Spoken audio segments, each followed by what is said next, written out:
Hello दोस्तों, आपका मैं स्वागत करता हूँ अपने YouTube channel point blank SSC में।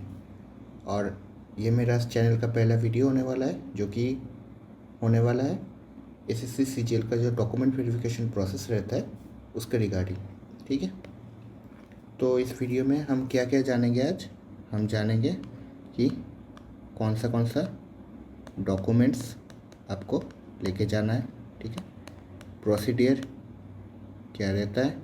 ठीक है, और कैटेगरी के जो लोग होते हैं यानी एससी, एसटी, ईडब्ल्यूएस, ओबीसी, उनका जो कैटेगरी का सर्टिफिकेट रहता है ना, ठीक है, तो उसके लिए क्या टर्म्स एंड कंडीशंस रहता है। ठीक है, तो बिना किसी रुकावट के हम शुरू करते हैं। ठीक है, तो पहली बात तो यह है कि वाई दिस वीडियो। ठीक है, वाई देखिए, मैं सीजीएल 2024 में ऑलरेडी सिलेक्टेड हो। ठीक है, एज ए टीए यानी टैक्स असिस्टेंट इन सीबीआईसी। ठीक है, और अभी मैं सीजीएसटी, ठीक है, चेन्नई में काम कर रहा हूँ। ठीक है, ये वीडियो बनाने का एक ही मकसद था मेरा कि जो बच्चा होता है ना, ये रिज़ल्ट के बाद काफ़ी कॉन्फ्यूज्ड हो जाता है कि डीवी में क्या क्या होगा, क्या क्या डॉक्यूमेंट्स मेरे को लेके जाना है, कहीं मैं फेल तो नहीं हो जाऊंगा डीवी में। ठीक है, मैं भी एक टाइम पे कॉन्फ्यूज़ था, और उस टाइम पे मैंने यूट्यूब पे देखा था ना, डीवी का बहुत सारा वीडियो था। ठीक है, लेकिन वो सिर्फ प्रोसेस बता रहे थे क्या क्या होता है नहीं होता है, लेकिन मैं आपको डिटेल्स में बताऊंगा क्या क्या होता है। ठीक है, एग्जैक्टली मेरा एक्सपीरियंस है। ठीक है, तो क्या होता है ना डीवी में, जब आपका सिलेक्शन हो चुका होता है ना, रिज़ल्ट के बाद, सिलेक्शन के बाद आपको कोई ना कोई ऑर्गेनाइजेशन मिलेगा। ठीक है, वो चाहे सीबीआईसी हो, ठीक है, या सीबीडीटी मतलब इनकम टैक्स हो, या फिर सीएसएस, या फिर ईडी, ठीक है, या फिर सीबीआई, कुछ ना कुछ तो आपको मिलेगा ही ना। तो ये लोग क्या करते हैं ना, रिज़ल्ट के तुरंत बाद आपको कांटेक्ट करते हैं। ठीक है, कैसे कांटेक्ट करेंगे? व्हाट्सएप के थ्रू। ठीक है, ग्रुप बनाएंगे आप लोगों का जो भी सिलेक्टेड है। ठीक है, अभी आपको पता नहीं होगा शायद, लेकिन आपने ऑलरेडी अपना ईमेल आईडी और फ़ोन नंबर दे दिया है ना उनको। किसके थ्रू? एसएससी का जो रजिस्ट्रेशन होता है ना, ओटीआर होता है, उसके थ्रू डेटा शेयर किया जाता है उससे। ठीक है, तो ये लोग आपको फिर कुछ एनेक्शर्स देंगे। ठीक है, एनेक्शर्स यानी फॉर्म्स। ये फॉर्म्स आपको फिल करना है, वही मैं आपको डिटेल्स में दिखाऊंगा, ओरिजिनल फॉर्म दिखा के कि एग्जैक्टली क्या क्या भरना पड़ता है और क्या करना पड़ता है। ठीक है, तो चलिए पहले हम देखते हैं एनेक्चर 1। टोटल एनेक्चर 1 से 9 तक रहता है। ठीक है, उसमें 1 और 1A रहता है मेडिकल के रिगार्डिंग, जो कि आपको भरना नहीं है।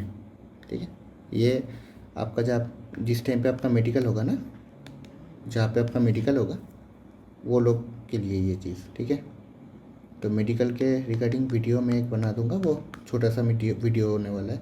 ये तो थोड़ा बड़ा वीडियो होगा। ठीक है, वो लगभग 10 मिनट का वीडियो होगा। ठीक है, और वो बहुत बहुत ईजी प्रोसेस रहता है।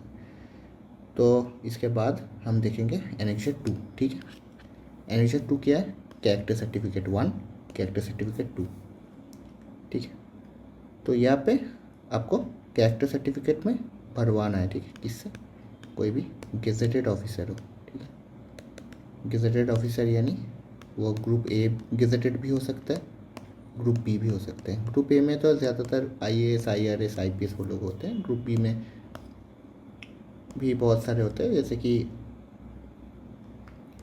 एओ हो गया, ठीक है, एडमिनिस्ट्रेटिव ऑफिसर, ठीक है, या फिर सुपरिंटेंडेंट हो गया, या फिर एसओ यानी सेक्शनल ऑफिसर हो गया, तो वो सब होते हैं। ठीक है, और ये स्टेट के भी हो सकते हैं, सेंट्रल के भी हो सकते हैं, कोई दिक्कत नहीं उसमें। ठीक है, और एक और चीज़ जो कि स्कूल्स, ठीक है, गवर्नमेंट स्कूल्स या कॉलेजेस होता है, उनके जो प्रिंसिपल होते हैं प्रिंसिपल, तो वो भी साइन कर सकते हैं इसको, वो भी गेजेटेड होते हैं। लेकिन एक बात आपको याद रखना है कि कोई भी गेजेटेड ऑफिसर आपका करीबी रिश्तेदार नहीं होना है, ठीक है,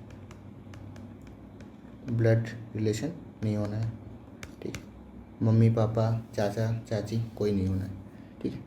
तो पहले तो आपका ये लोग नाम आप भी भर सकते हैं, वो जस्ट साइन कर देंगे, नाम, कितने साल कितने महीनों से वो लोग आपको जानते हैं, ठीक है, प्लेस जहाँ पे आप साइन करवा रहे हैं, डेट उसी दिन का डेट डाल दीजिएगा। फिर उन लोगों का सिग्नेचर डालना है यहाँ पे, और उन लोगों का डिजिग्नेशन कौन सा पोजीशन में, पोस्ट पे वो लोग। और एक चीज़ कि उन लोगों का सील होगा ना, तो सील बोल दीजिएगा आप उनसे, सील दे देंगे एक, ठीक है, मतलब डाल देंगे एक सील। उसके बाद नंबर 1 हो गया, फिर आता है नंबर 2 ना। नंबर 2 में भी सेम चीज़ ही है, ठीक है, सेम चीज़ है नंबर 2 में, ठीक है। अब आते हैं एनेक्शन नंबर 3 पे। एनेक्शन नंबर 3 पे आपका नाम डालना है, कौन सा पोस्ट आपको मिला है ना, जैसे कि मेरा टैक्स असिस्टेंट है CBIC, तो मैं ये डाला था ना, ठीक है, आप भी डाल देना। आपको ASO मिला होगा CSS में, या फिर ASOED, ठीक है, या फिर इंस्पेक्टर CGST या IT, जो भी हो, इनकम टैक्स। नंबर 3 ये बोलता है कि आप ऑलरेडी एम्प्लॉयड थे कि नहीं। तो इनकेस आप सोचिए कि आप इससे पहले IT यानी इनकम टैक्स में TA थे, तो यहाँ पे आपका IT आ जाएगा, यहाँ पे TA हो जाएगा।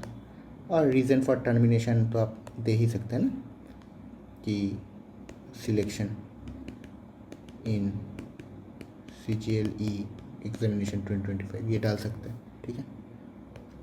फिर नंबर 4 पे आते हैं। देखिए क्या हुआ था ना, मेरे को जहाँ तक याद है 13 मार्च 2025 में, ठीक है, CGL और MTS 2024 वाला रिजल्ट आया था एक ही दिन में, ये शाम में आया था, रात। तो मेरा MTS में भी सिलेक्शन हुआ था, ठीक है, ASI में, आर्कोलॉजिकल सर्वे ऑफ इंडिया में। तो मैंने यहाँ पे डाला था कि कौन सा ऑफिस है, ASI, और पोस्ट है MTS। आप नहीं भी डालेंगे तो भी सही, कोई दिक्कत नहीं उसमें, आपका सिग्नेचर और डेट डालना है, ठीक है। उसके बाद, ठीक है, जो पोर्शन है यहाँ पे कोई भी आपका मतलब जान पहचान का होगा ना, कोई फ्रेंड होगा, ठीक है, या फिर कोई आपका नेबर होगा ना, तो उनसे आप ये चीज़ भरवा लेंगे कि आपका नाम होगा इधर, और उनका सिग्नेचर और डेट भरना है, ठीक है, उनका सिग्नेचर होगा, ठीक है, यहाँ पे खुद का सिग्नेचर मत कर देना, दिक्कत हो जाएगा। अब आते हैं सबसे इम्पोर्टेंट पार्ट एनेक्सर 4 में, ठीक है, ये सबसे इम्पोर्टेंट है और सबसे मतलब क्रूशियल रहता है ये। यहाँ पे आपका recent colour passport size photo होना है, ठीक है, ओके।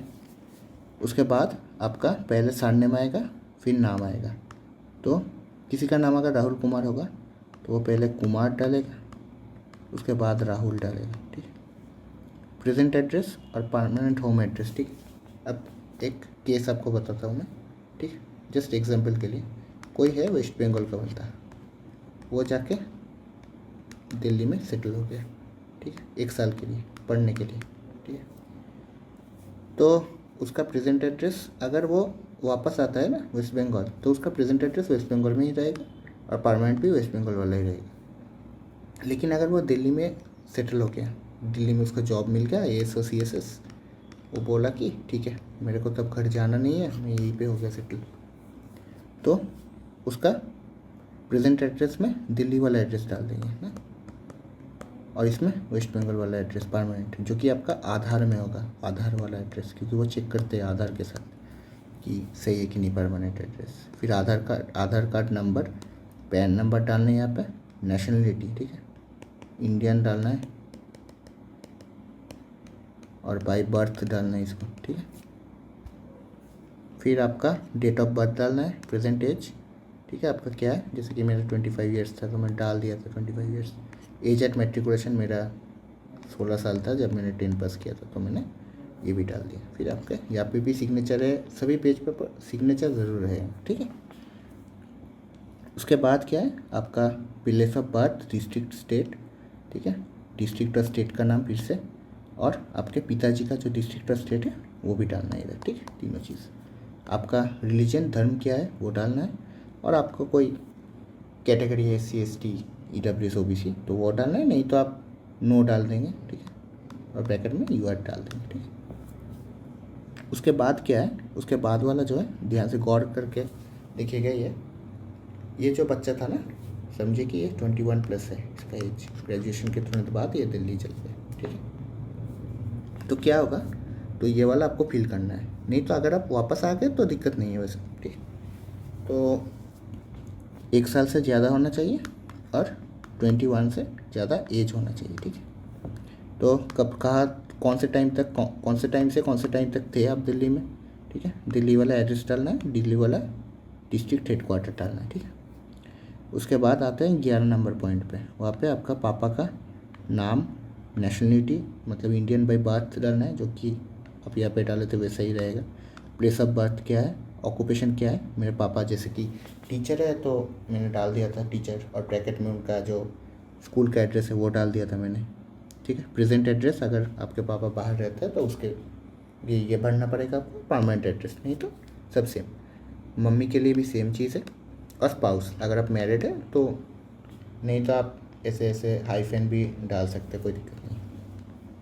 फिर आते हैं पॉइंट नंबर 12। पॉइंट नंबर 12 में क्या है ना, कि आपका शादी हो गया है, ठीक है, आपका एक बेटा है और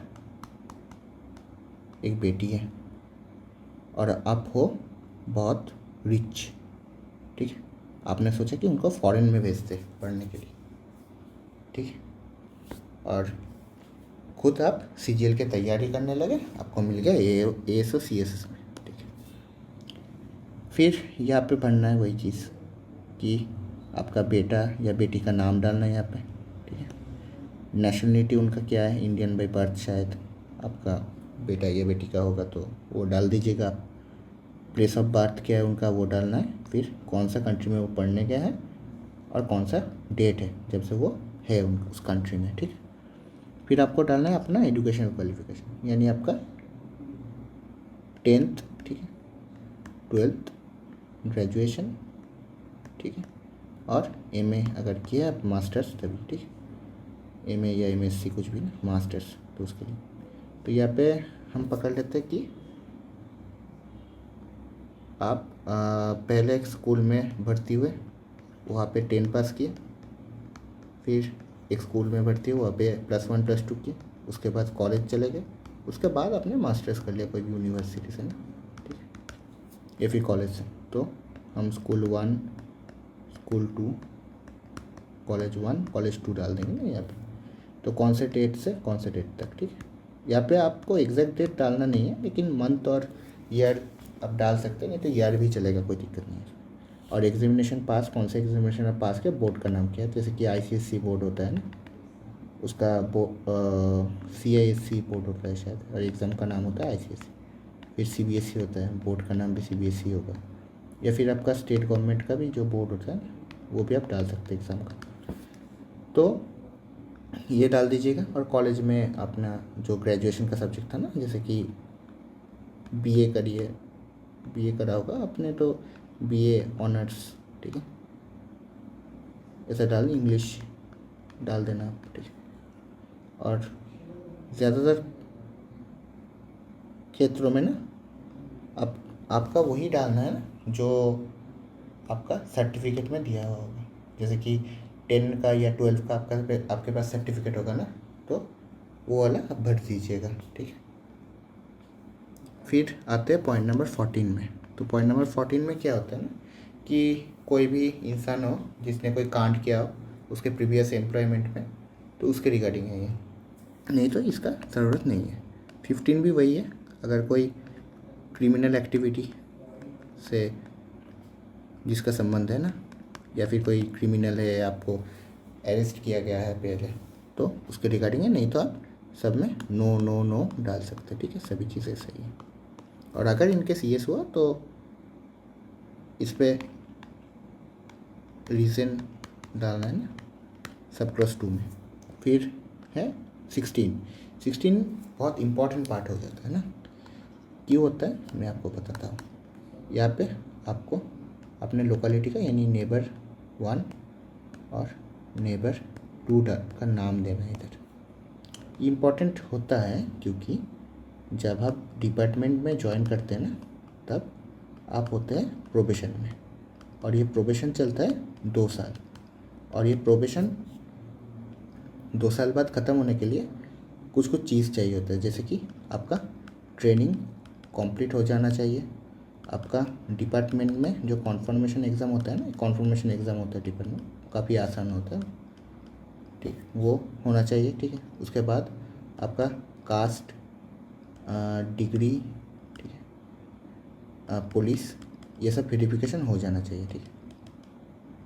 अभी क्या होता है, ये क्यों इम्पोर्टेंट हो जाता है, देखिए कि आप तो डिपार्टमेंट में ज्वाइन कर लिया ना, ये ज्वाइन करने के बाद ये डिपार्टमेंट में जो है, ये लोग आपके लिए पुलिस वेरिफिकेशन करवाते हैं, या आपको नहीं करवाना है, डिपार्टमेंट करवाएगा। और पुलिस आपको कैसे पहचानेगा, यही जो आपने इनका नाम दिया था ना, इनसे पुलिस कांटेक्ट करेगा और इनसे आपका एड्रेस वगैरह सब पूछ लेंगे, ठीक है, क्योंकि इसमें फ़ोन नंबर भी देना पड़ता है, फ़ोन नंबर, ठीक है, क्योंकि मेरे टाइम में भी ऐसा ही हुआ था। उसके बाद जाकर आपका पुलिस वेरिफिकेशन होगा। और एक है आइडेंटिटी सर्टिफिकेट। ये आइडेंटिटी सर्टिफिकेट भी वही गेजेटेड कोई भी हो उनसे साइन करवा सकते हैं आप, गेजेटेड ऑफिसर हो या MP MLA, ठीक है, या फिर SDM, ठीक है, SDO या BDO, post master, panchayat inspector, या फिर स्कूल का किसी प्रिंसिपल वगैरह, उनसे साइन करवा सकते हैं। लेकिन ठीक है, जैसे कि मैंने आपको एक चीज़ बताना भूल गया, वो है जो Annexure 2 था ना आपका, वहाँ पे आपको कैरेक्टर सर्टिफिकेट, उस पर ठीक है 2 जन का साइन चाहिए था ना, 2 लोगों का, वो 2 लोग अलग होना चाहिए, ठीक है, 2 लोग अलग होना चाहिए, सेम लोग से, मतलब कोई भी इंसान 2 जगह साइन नहीं कर सकता, सेम है। यहाँ पे आपको तीसरा कोई व्यक्ति, ठीक है, तीसरा कोई व्यक्ति चाहिए, नहीं तो नहीं हो पाएगा, कैंसिल हो जाएगा आपका, फिर से आपको दौड़ना पड़ेगा, ठीक है। तो इसीलिए जो तीसरा व्यक्ति है उनसे साइन करवाइएगा, ये वाला। तो यहाँ पे आपका नाम होगा, आपके पिता का या माता का नाम होगा, कितने साल कितने महीने से वो लोग आपको जानते हैं, वो उनका साइन, उनका डेजिग्नेशन, उनका एड्रेस, और जैसे कि मैंने बताया था सील, वो भी ज़रूरी है, ठीक है। उसके बाद प्लेस और डेट डालना है, ठीक है। ये हो गया आपका Annexure 4 कंप्लीट। फिर आते हैं हम Annexure 5 में। Annexure 5 में बोलते हैं कि सिंपल है, कोई अनलॉफुल एक्टिविटी या ऑर्गेनाइजेशन में आप नहीं थे, कोई पॉलिटिकल एक्टिविटी में नहीं थे, और अगर इनकेस आप मैरिड हैं तो आप अनमैरिड को काट दीजिएगा, नहीं तो आप मैरिड को काट दीजिएगा, ठीक है। फिर आपको सेम यहाँ पे प्लेस, डेट और सिग्नेचर डालना है। फिर आ जाते हैं Annexure 6 में। Annexure 6 का भी आसान है, नाम डालना है आपका, रिलीजन और कास्ट, अगर आपका कास्ट UR है तो आप UR डाल दीजिएगा, ठीक है।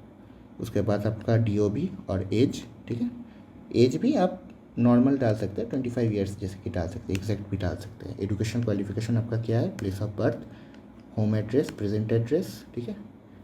अब आते हैं पॉइंट नंबर 8 में। पॉइंट नंबर 8 में मैं भी काफ़ी कन्फ्यूज था, मानिए कि यह है एक बड़ा सा डिस्ट्रिक्ट, ठीक है, डिस्ट्रिक्ट X, उसमें आपका एक छोटा सा विलेज है, विलेज Y, ठीक है।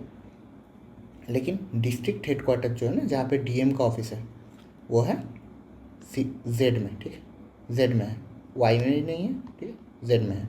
तो आपको यहाँ पे Z वाला एड्रेस विथ पिन कोड डालना है, ठीक है। उसके बाद आपको डालना है कि हाँ आप इंडियन हैं, ठीक है, इंडियन है और बाय बर्थ है, ठीक है। या फिर आप अगर बाई डोमिसाइल वगैरह कुछ भी, बाई डिसेंट वगैरह कुछ भी हो तो वो भी डाल सकते हैं, दिक्कत नहीं है। पापा का नाम डालना है, उनका नेशनलिटी और डोमिसाइल डालना है, ठीक है, और फिर उनका होम एड्रेस डालना है, ठीक है। और 13 है कि 13 और 14 इस रिगार्डिंग है कि आप पाकिस्तान से आए, वो सब को भरना नहीं है, तो आप नील या फिर नॉट एप्लीकेबल एने भी डाल सकते हैं उसमें। तो सेम ये भी सेम ही होगा।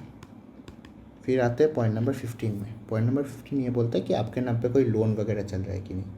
तो या तो आप इन्हें डाल दें या फिर नील डाल दीजिए, या फिर आप अगर आपके पास मतलब आपके नाम पे कोई लोन है तो अमाउंट डालना पड़ेगा आपको। ठीक है, ठीक है, ₹2 लाख यस डाल के ब्रैकेट में डाल दीजिए। ठीक है, और ये एंग्लो इंडियन यूरोपियन के ये तो ठीक है। फिर आपको डेट और सिग्नेचर डालना, खत्म। ठीक है, फिर आते हैं एनेक्सर 7 में। एनेक्सर 7 क्या बोलता है 1 और 2 में कि आपका कोई रिश्तेदार मतलब मम्मी पापा, ठीक है, पति पत्नी, बेटा बेटी, भाई बहन कोई भी है जो कि बाहर पढ़ रहा है या फिर बाहर कोई काम कर रहा होगा, ठीक है, तो उनका एक डिक्लेरेशन इधर देना पड़ेगा। और पॉइंट 2 भी वही बोलता है, ठीक है, कि वो बाहर के लोग हैं मतलब बाहर के सिटीजन हैं तो वो देना पड़ेगा। नहीं तो आप यहाँ पे भी हाइफन हाइफन हाइफन हाइफन डाल सकते हैं, या फिर जैसे कि मेरे केस में था, मेरे केस में उन लोगों ने बोला था कि ऐसे करना है, नील लिख के ऐसा। फिर इस मामले में भी नील लिख के ऐसा। ठीक है, फिर आपको यहाँ पे डेट सिग्नेचर डेजिग्नेशन डालना है। फिर आते हैं एनेक्सर 8 में। एनेक्सर 8 क्या है इमूवेबल प्रॉपर्टी। ठीक है, इमूवेबल प्रॉपर्टी मतलब जो कि आप मूव नहीं कर सकते, यानी हाउस या लैंड। ठीक है, तो हाउस या लैंड अगर आपके नाम पे है तो आप उसका डिटेल्स यहाँ पे डाल दीजिएगा। ठीक है, फिर उसका प्रेजेंट वैल्यू डाल दीजिएगा। ठीक है, उसके बाद अगर आपके नाम पे नहीं है तो किसी और के नाम पे होगा ना, कोई रिलेशनशिप में मम्मी पापा या किसी के नाम पे, तो वो भी इधर डाल सकते हैं। वो भी भरना तो ज़रूरी नहीं है अगर मम्मी पापा के नाम पे तो, लेकिन फिर भी फिर यहाँ पे आप डालिएगा कि उसको मतलब कैसे मिला, आपको अपने ख़रीदा था, ठीक है, या फिर आपको इनहेरिटेंस में मतलब दादाजी से पापा को, पापा से आपको ऐसे मिला, वो भी आप डाल सकते इधर ना। और उसका एनुअल इनकम कितना होता है, मतलब इसको आप अगर भाड़े पे दे दिया है ना तो आपको तो एक रेंट का अमाउंट मिलेगा ना, तो उसका एनुअल रिटर्न कितना होता है। समझिए कि आपका मिलता है 1 लाख रुपए, सॉरी 1 लाख रुपए, तो वो एनुअल हो जाता है 12 लाख रुपए, तो वो आपको इधर देना है डिक्लेरेशन में।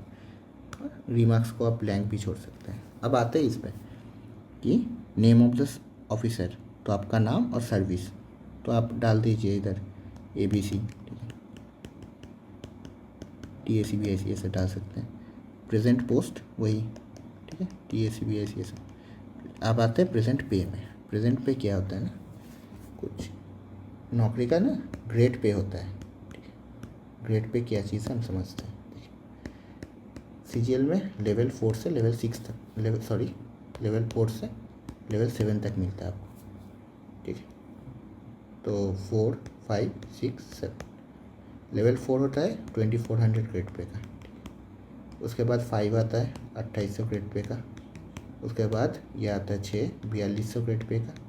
और आता है 7, 4600 ग्रेड पे का। ठीक है, तो ये ग्रेड पे आपको डालना था 2400, 2800, 4200, 4600। ठीक है, इसमें क्या आता है, इसमें TA वगैरह TA UTC आते हैं ना, इस पे आता है ऑडिटर, अकाउंटेंट, वो सब। इस पर आता है EA एग्जीक्यूटिव असिस्टेंट या फिर OS। ठीक है, 7 में क्या आता है, 7 में आता है इंस्पेक्टर आता है ना, फिर ASO, ठीक है, वो सब आता है लेवल 7। ठीक है, हो गया। फिर वही आपको सिग्नेचर और डेट। फिर आता है एनेक्सर 9 जो कि सिर्फ OBC कैंडिडेट के लिए है। ठीक है, OBC के लिए, अगर आप किसी और से तो दिक्कत नहीं है, भरना नहीं है, इसको ब्लैंक छोड़ देना है, देना ही नहीं है। तो यहाँ पे आपका नाम होगा, पिता या माता का नाम, विलेज, टाउन और सिटी, सब डिवीज़न क्या रहेगा, डिस्ट्रिक्ट क्या रहेगा, स्टेट क्या है, और कम्युनिटी का नाम डालना है क्योंकि आप OBC से है ना, तो कम्युनिटी का नाम डालना है, डेट और सिग्नेचर डालना है। अब आते हैं मेन मुद्दे पे कि डॉक्यूमेंट्स क्या क्या आपको कैरी करना है उस दिन। ठीक है, तो पहले जो कि सबसे इम्पोर्टेंट है आधार कार्ड, वो कैरी करना है आपको। दूसरा है आपका पैन कार्ड, क्योंकि आपके पैन कार्ड होगा तो आपने नंबर दिया होगा ना, तो उसका भी प्रूफ चाहिए होगा उन लोगों को, तो पैन कार्ड। ठीक है, सेफर साइड के लिए आप वोटर कार्ड का भी इस्तेमाल कर सकते हैं। उसके बाद पासपोर्ट साइज़ फ़ोटोग्राफ लेना है आपको। ठीक है, ठीक है, उसके बाद अच्छा ये कलर होना चाहिए और रिसेंट होना चाहिए, ठीक है। पुराने ज़माने का फ़ोटो मत दे दीजिएगा, रिसेंट होना चाहिए। फिर आता है 10th का, ठीक है, एडमिट, मार्कशीट और पास सर्टिफिकेट जो होता है ना। फिर 12th का ये सेम चीज़ देना है आपको। और फिर आता है आपका ग्रेजुएशन वाला, ठीक है।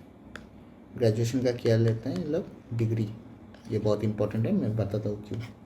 और मार्कशीट, कंसोलिडेटेड मार्कशीट मिलता होगा तो वो डाल दीजिएगा, नहीं तो आपको सेमेस्टर वाइज भी डाल सकते हैं। और एक और चीज़ वो है CGL का एडमिट। अब CGL का एडमिट तीनों आपको कैरी करना पड़ेगा। एक तो आपका प्री हो गया, एक तो आपका मेंस हो गया, और एक तो आपका टाइपिंग हो गया। लेकिन ये काफ़ी कन्फ्यूजिंग हो गया है अभी कन्फ्यूजिंग क्यों हो गया है मैं बताता हूँ। देखिए, पहले क्या होता था ना, 2024 तक क्या होता था, आपको एडमिट कार्ड दे दिया जाता था सील वगैरह लगा के। लेकिन 2025 में क्या हुआ, आपको काउंटर पार्ट देते ये लोग, ठीक है, काउंटर पार्ट। तो आपको एडमिट कैरी करना है। अब एडमिट आपके पास एक कॉपी तो होगा ना, PDF वगैरह, तो उसका एक कॉपी लेके आप चले जाइएगा, कोई दिक्कत नहीं है। अभी क्या है, पासपोर्ट साइज़ फ़ोटो आपको 4 लेना ही लेना है, ठीक है। नहीं तो आप 5, 6, 7 जो भी अपनी मर्ज़ी, ज़्यादा कैरी करना हो, मतलब जितना ज़्यादा आप कैरी करोगे उतना सेफ आप रहोगे, क्योंकि पता नहीं कब, जैसे मेरे केस में मैं बताता हूँ क्या हुआ था। मेरे केस में मैंने 5 ले गया था ना, 5, 3 तो मैंने चिपका दिया उधर, और एक और चाहिए था बाद में, कहाँ पे मैं बताऊँगा, ठीक है। तो इस सब चीज़ का आपको, ठीक है, आपको 3 कॉपी बनाना है सब चीज़ का, ठीक है। 3 कॉपी बना के, जो भी जेरोक्स कॉपी होगा ना, ओरिजिनल तो कैरी करना ही आपको, जेरोक्स रहेगा तो जेरोक्स के नीचे आपको यहाँ पे लिखना है सेल्फ अटेस्टेड, हर कॉपी में सेल्फ अटेस्टेड, ठीक है। फिर आपका साइन डाल दीजिएगा और डेट डाल दीजिए, हो गया, ठीक है। अगर सामने जगह नहीं है, पीछे भी ये कर सकते हैं। और एनेक्सर्स, जो एनेक्सर्स रहते हैं ना, उसका भी आपको 3 कॉपी करना है। कोई पूछ सकता है कि ठीक है, तो फिर मैं एक को भर लेता हूँ, फिर उसका मैं 2 कॉपी बना लूँगा, हो गया 3 कॉपी। नहीं, आपको 3 कॉपी में ही मैनुअली फिल करना है, ठीक है। और ब्लू पेन यूज़ कीजिएगा, ब्लू पेन और बोल्ड, ठीक है, कैपिटल में लिखिएगा तो ठीक है, कैप्स में, नहीं तो रनिंग में भी आप लिख सकते हैं, दिक्कत नहीं है उसमें, कोई कुछ नहीं बोलने वाला, ठीक है। मेरे केस में क्या हुआ था, 10th वाला जो था ना, 12th वाला उन्होंने लिया नहीं, ठीक है। 10th में सिर्फ एडमिट लिया था उन्होंने, और ये मार्कशीट लिया था उन्होंने, ठीक है। और ये डिग्री, बहुत लोग ऐसे होते हैं ना जिनके पास मार्कशीट तो होता है, लेकिन डिग्री कभी कभी प्रोविजनल डिग्री होता है उनके पास, तो प्रोविजनल डिग्री से नहीं होगा। इसलिए मैं बोल रहा हूँ कि आप कॉलेज में जाइए और एक डिग्री लेके आइए अपने, जो डिग्री सर्टिफिकेट होगा ना, कॉलेज या यूनिवर्सिटी इशू करता होगा ना, वो आप लेके आइए डिग्री।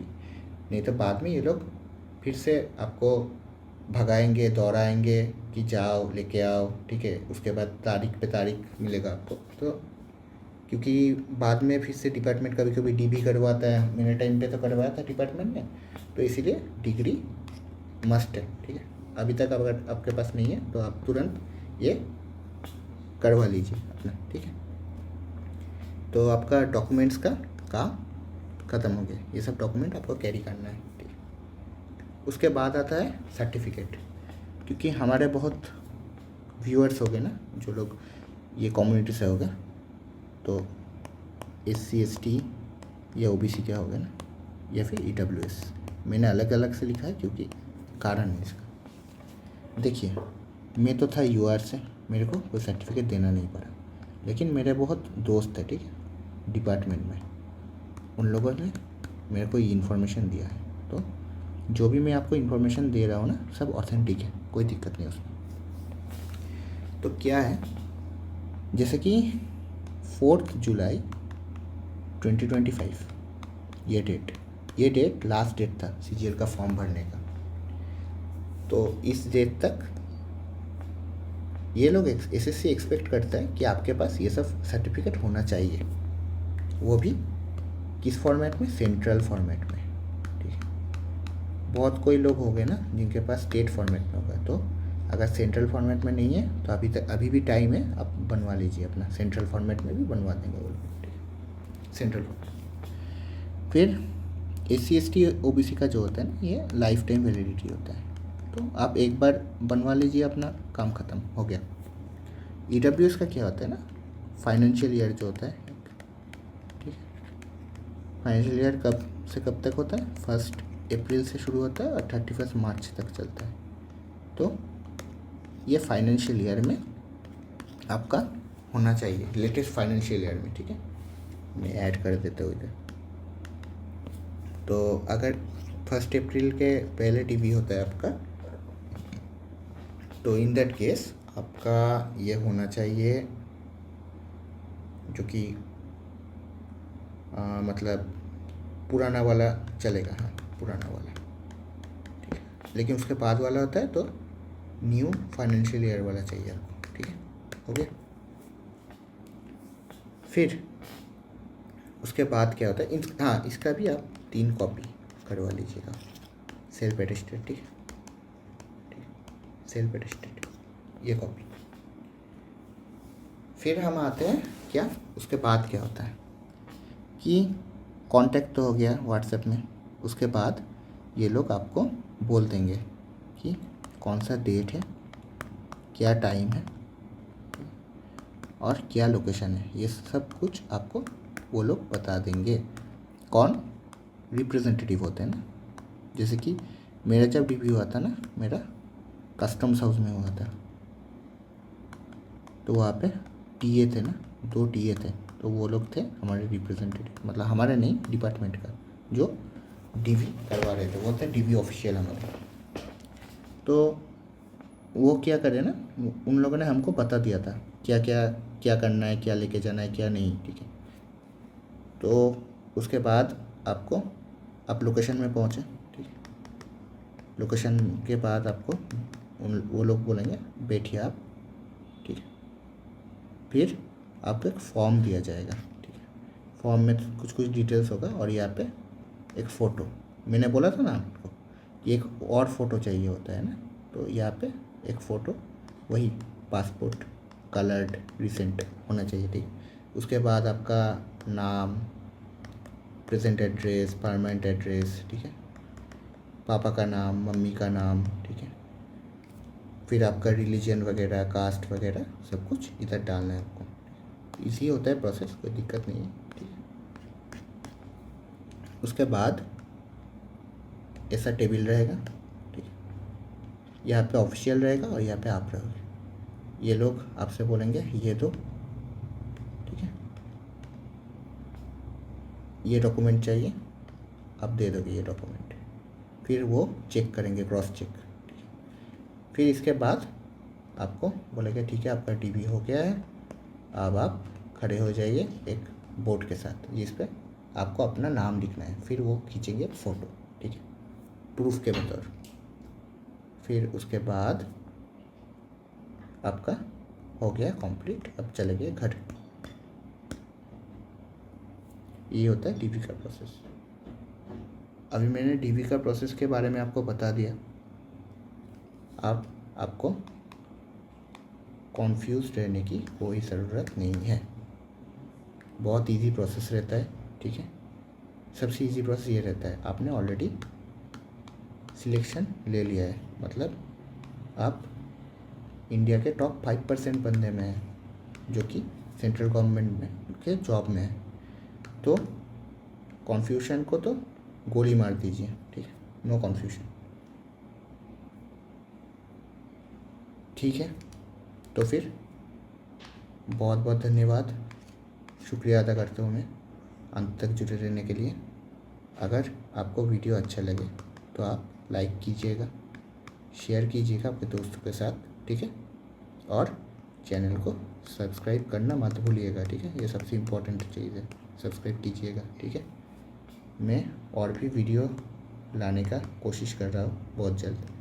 पहला तो ये मेडिकल का होगा, दूसरा ठीक है गवर्नमेंट जॉब का जो क्या क्या सुविधा रहता है, पार्क्स जैसे कि बहुत कुछ है ना, LTC है, ठीक है, फिर ब्रीफ केस अलाउंस है, यूनिफॉर्म अलाउंस है, ठीक है, फिर मेडिकल है तो उसका क्या क्या क्या चीज़ रहता है वो सब, ठीक है।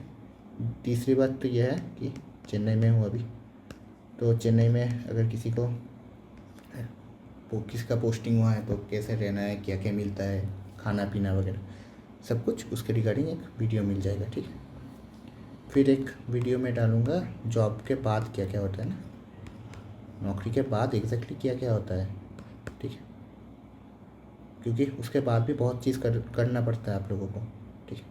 तो वो आपका हो गया जॉब के बारे में। फिर मैं कोशिश करूँगा अपना स्ट्रेटजी, ठीक है, वो सब कुछ सोर्सेस वगैरह, ठीक है। और मैं जहाँ तक मैं ट्राई करने वाला हूँ कि इसको क्रिस्प रखूँ ना, ताकि आपका टाइम बचे, टू द पॉइंट रहे, ठीक है। तो इसी के साथ मैं अलविदा लेता हूँ, ठीक है, और सब्सक्राइब कीजिएगा, ठीक है, चैनल को। टिल देन, जय हिंद, जय भारत।